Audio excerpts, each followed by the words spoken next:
In front of me is HUAWEI Mate X7, and today I would like to show you how you can change the food apps.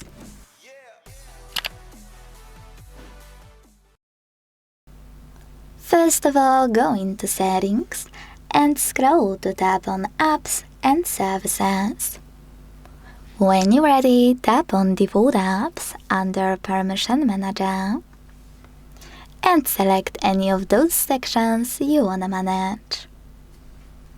Let's go with Browser app. Click on the one you wanna apply as your new default and confirm your choice in the pop-up by tapping on Change.